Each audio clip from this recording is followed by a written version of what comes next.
ಈಗ ಮೊದಲ ಸುದ್ದಿಯತ್ತ ಗಮನ ಹರಿಸೋಣ. ಮಲ್ಲಿಕಾರ್ಜುನ ಮುತ್ಯ ವಿರುದ್ಧ ಪೋಕ್ಸೋ ಕೇಸ್. ಸಂತ್ರಸ್ತೆ ಹಾಗೂ ಪೋಷಕರು ವಿಚಾರಣೆಗೆ ಹಾಜರಾಗಿದ್ದಾರೆ.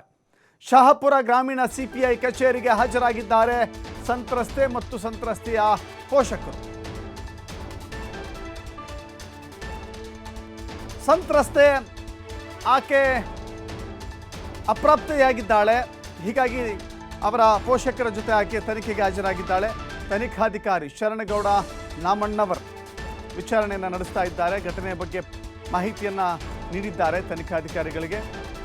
ಅಪ್ರಾಪ್ತೆಯ ಮೇಲೆ ಅನುಚಿತ ವರ್ತನೆ ಉದ್ದೇಶಪೂರ್ವಕನ, ಯಾವ ದಿನಾಂಕದಂದು ಈ ಘಟನೆ ನಡೆದಿತ್ತು, ಈ ರೀತಿ ಹಲವು ಪ್ರಶ್ನೆಗಳನ್ನು ತನಿಖಾಧಿಕಾರಿ ಕೇಳಿದ್ದಾರೆ.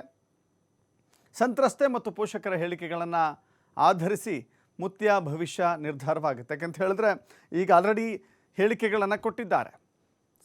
ಸಂತ್ರಸ್ತೆಯ ಪೋಷಕರು ಹೇಳಿಕೆಗಳನ್ನು ಕೊಟ್ಟಿದ್ದಾರೆ. ಮಲ್ಲಿಕಾರ್ಜುನ ಮುತ್ಯ ದೇವರ ಸಮಾನ, ಮಲ್ಲಿಕಾರ್ಜುನ ಮುತ್ಯ ಇಂಥ ಕೆಟ್ಟ ಕೆಲಸ ಮಾಡಿಲ್ಲ, ಕೆಟ್ಟ ಉದ್ದೇಶದಿಂದ ನನ್ನ ಮಗಳನ್ನು ಎತ್ತುಕೊಂಡಿಲ್ಲ, ನಮಗೆ ಅವರು ದೇವರಿದ್ದ ಹಾಗೆ, ಅವರ ಮೇಲೆ ನಮಗೆ ಯಾವುದೇ ರೀತಿಯ ದೂರಿಲ್ಲ, ಯಾವುದೇ ರೀತಿಯ ಸಮಸ್ಯೆಗಳಿಲ್ಲ ಅಂತ ಹೇಳಿ ಈಗ ಆಲ್ರೆಡಿ ವಿಡಿಯೋದಲ್ಲಿ ಹೇಳ್ಕೊಂಡಿದ್ದಾರೆ. ಹಾಗಂತ ಅದನ್ನೇ ಪರಿಗಣನೆ ಮಾಡಬೇಕಾಗತ್ತಾ ಅಂತ ಹೇಳಿದ್ರೆ ಖಂಡಿತ ಇಲ್ಲ. ಅವರನ್ನು ಖುದ್ದಾಗಿ ಪೊಲೀಸ್ ಠಾಣೆಗೆ ಕರೆಸಿ ವಿಚಾರಣೆಯನ್ನು ಮಾಡಬೇಕಾಗತ್ತೆ.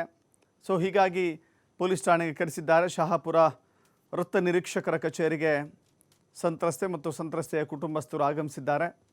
ಮಾಹಿತಿಯನ್ನು ಪಡೆದುಕೊಳ್ತಾ ಹೋಗ್ತಾ ಇದ್ದಾರೆ. ಅವರು ವಿಡಿಯೋದಲ್ಲಿ ಹೇಳಿಕೆ ನೀಡಿದಂತೆಯೇ ತನಿಖೆಯಲ್ಲೂ ಕೂಡ ಹೇಳಿಕೆಯನ್ನು ಕೊಡ್ತಾರಾ ಅಥವಾ ಹೇಳಿಕೆ ಬದಲಾಗುತ್ತಾ?